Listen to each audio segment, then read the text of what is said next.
आज दोस्तों बहुत ही महत्वपूर्ण जानकारी आप लोगों से शेयर करने वाले हैं। आज एक कहानी है महात्मा बुद्ध के दो वरदान।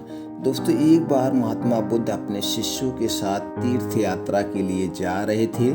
चलते चलते रास्ते में एक गांव आया। महात्मा ने कहा, आज का विश्राम इसी गांव में करते हैं। यह कहकर शिष्यों सहित उस गांव में चले गए। गांव के लोगों ने महात्मा बुद्ध को देखा तो बड़े प्रसन्न हुए और महात्मा के लिए बहुत अच्छा आसन लगाया। सभी अपने अपने घरों से अच्छा अच्छा पकवान बनाकर लाए। रात होने पर सभी बच्चे बड़े स्त्रियां महात्माओं के पैर दबाने लगे और आराम से बैठकर ज्ञान की बातें सुनने लगे।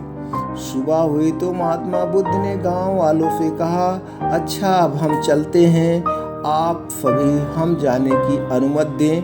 गांव वालों ने कहा, महाराज एक दिन तो और रुकिए। लेकिन महात्मा ने कहा, नहीं बच्चों, अब हम जाते हैं, कभी फिर आएंगे। अभी हमें बहुत लंबी सफ़र तय करना है, बहुत लोगों से मिलना है, बहुत जानकारियाँ लेना है, कहाँ कैसे क्या चल रहा है। यह कहकर महात्मा चलने लगे और चलते हुए महात्मा बुद्ध ने गांव वालों को वरदान दिया और कहा, सब के सब उजड़ जाओ। यह वरदान देकर महात्मा बुद्ध चले जाते हैं। चलते चलते शाम हो गई तो महात्मा एक दूसरे गांव में पहुँचे। वहां पहुँचते ही बच्चों का बड़ा सा झुंड दौड़ा आया और महात्माओं को चारों तरफ से घेर कर कोई मिट्टी फेंकता है तो कोई कीचड़ फेंकता है। शोर मचाने लगे। महात्मा लोग बड़ी मुश्किल से उन्हें पीछा छुड़ाकर एक जगह गए और जो अपने पास फटा पुराना कंबल था बिछाकर बैठ गए। काफ़ी देर बाद गांव के कुछ बड़े व बूढ़े आए। वह सब भी महात्माओं को देखकर हंसने लगे और मजाक उड़ाने लगे। उनकी बहुत अवहेलना की गई, उनकी बहुत बेइज्जती की गई लगी। एक जवान ने तो महात्माओं का कंबल ही छीन लिया और कहा, इनके क्या काम आएगा, कम से कम मेरी भैंस ओढ़ेगी, उसको ठंडी नहीं लगेगी। वह महात्माओं का अपमान करते हुए चले गए। महात्मा ने भूखे प्यासे रहते हुए बड़ी मुश्किल से रात बिताई। सुबह होते ही महात्मा चलने लगे और चलते हुए महात्मा बुद्ध ने गांव वालों को वरदान दिया कि सब के सब व्यस्त रहो, बसे रहो, यहीं एक स्थान पर बसे रहो। ये आशीर्वाद देकर उस गांव से चलने लगे। गांव से काफ़ी दूर जाने के बाद जंगल में एक तालाब आया और कुछ फल के पेड़ नजर आए। तो महात्मा बुद्ध ने कहा, बच्चों यहाँ थोड़ी देर विश्राम करते हैं। वहाँ महात्मा लोग फल खाते हैं और तालाब का शीतल जल पीते हैं। तब एक शिष्य ने कहा, महात्मा क्षमा करें, हमें एक बात खटक रही है, हम आपसे पूछना चाहते हैं, अगर आप नाराज ना हो तो। महात्मा ने कहा कि पूछ सकते हैं, बोलो बच्चों, क्या जानना चाहते हो। शिष्य ने कहा, महात्मा जिस गांव में हमारी अच्छी सेवा हुई वहाँ के कितने अच्छे लोग थे। उन गांवों को तो आपने वरदान दिया कि उजड़ जाओ, और जिस गांव में हमारा अपमान हुआ उन लोगों को आपने वरदान दिया कि बसे रहो। ऐसा क्यों महाराज। तब महात्मा बोले, देखो बच्चे, पहले गांव में कितने अच्छे विचारों के आदमी थे। वहाँ आदमी उजड़ जाएंगे तो दुनिया के कोने कोने में फैल जाएंगे और जहाँ भी जाएंगे सभी को अच्छे विचार सिखाएंगे। इसलिए मैंने उनको कहा कि तुम उजड़ जाओ, इसीलिए हमने उनको उजड़ जाने का वरदान दिया। अगर ये लोग कहीं और जाएंगे तो अच्छा ज्ञान देंगे, तो इसीलिए उनको उजड़ने का हमने वरदान दिया। और जो दूसरा गांव था वहाँ के लोग पापी बेवकूफ़ थे। वह जहाँ भी जाएंगे तो अन्य लोगों को पाप व अन्याय करना ही सिखाएंगे।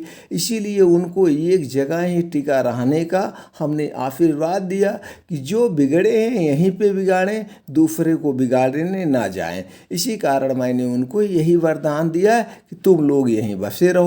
महात्मा की बात सुनकर सभी शिष्य अत्यधिक प्रभावित हुए, खुश हो गए कि महात्मा की इन्हीं दो बातों में पूरा रहस्य छिपा हुआ है। तो दोस्तों इस कहानी से हमें यही सीख मिलती है कि जहाँ पे अच्छे लोग हैं वो अच्छे लोग दूसरी जगह जाएंगे तो दूसरे लोगों को अच्छी शिक्षा ही देंगे, वहाँ का समाज शिक्षित होगा, वहाँ के लोग शिक्षित होंगे। जब वहाँ का समाज और वहाँ के लोग शिक्षित होंगे तो वहाँ का विकास होगा। अगर दुष्ट लोग को ये आशीर्वाद देते तुम भी जाओ छिटक जाओ, तो लोग जहाँ जाते जो वहाँ पे अच्छाइयाँ हैं वहाँ पे और बुराइयाँ फैला देते, तो वहाँ का और जो है विकास होने के बजाय वहाँ पे विकास को भ्रष्ट हो जाता। इसीलिए भगवान बुद्ध ने, इससे देखा जाए तो हम लोगों को बहुत अच्छी यहाँ पे जानकारी मिलती है। तो इसलिए जितने भी अच्छे लोग अच्छे विचारधारक हैं उनको छिटक जाना चाहिए। आप लोगों में भी दोस्तों किसी के पास कोई अच्छा विचार है तो एक दूसरे को प्रभावित करिए। अगर आप एक दूसरे को प्रभावित करेंगे तो कम से कम आपकी बातों से या आपके जानकारी से 4 दो लोगों का अगर सुधर जाती है, उनकी ज़िंदगी सुधर जाती है। अगर वो गुटखा पान खा रहे हैं या दारू पी रहे हैं, कुछ भी खा पी रहे हैं, अगर आप उनको बता के सुधार देते हैं तो कम से कम एक नहीं, एक परिवार में 5-6 लोग होते तो 5-6 लोगों की ज़िंदगी सुधर जाती है। तो इसीलिए दोस्तों इस कहानी से बहुत अच्छी सीख मिलती है। जहाँ तक प्रयास करें, सब लोग प्रयास करें, एक दूसरे को सुधारने का प्रयास करें, एक दूसरे को अच्छी जानकारी दें। और हमारे आपके अंदर यही हमेशा एक ही चीज़ की होना चाहिए कि हम एक दूसरे की सेवा करें, दीन दुखियों की सेवा करें। जिसके पास खाने का नहीं है, अगर आपके पास बच रहा तो कुछ उनको खिलाइए, कुछ उनको आगे बढ़ाइए, ऐसा ज्ञान दीजिए कि उनको भी वो ज्ञान मिले, उनका भी दिमाग खुले। तो यही अगर आप इस तरह से हम लोग एक अच्छी जानकारी शेयर करते जाएंगे, चाहे कहानी के माध्यम से किया जाए, चाहे वैसे जानकारी ज़्यादा से ज़्यादा पहुंचाया जाए, तो समाज का एक अच्छा समाज बनेगा और एक अच्छी सोच के साथ एक स्वस्थ भारत, एक नेक भारत की स्थापना होगी, जिससे हमारा देश पूरे विश्व में नंबर 1 पे होगा। तो दोस्तों अगर ये कहानी अच्छी लगी, ये जानकारी अच्छी लगे तो ज़्यादा से ज़्यादा लोगों तक शेयर करें और हमें कमेंट बॉक्स में बताएं। हमें भी एक उत्साह होता है, हम ऐसे अच्छी अच्छी जानकारियाँ आप लोगों तक पहुँचाते रहेंगे। चैनल को सब्सक्राइब करके बेल आइकॉन का बटन ऑन कर दीजिए, जिससे कोई भी वीडियो हम बनाएं उसकी नोटिफिकेशन तुरंत आप तक पहुँच जाए। तो दोस्तों फिर मिलते हैं ऐसे और एक ही जानकारी के साथ अगले वीडियो में। जय हिंद, जय भारत।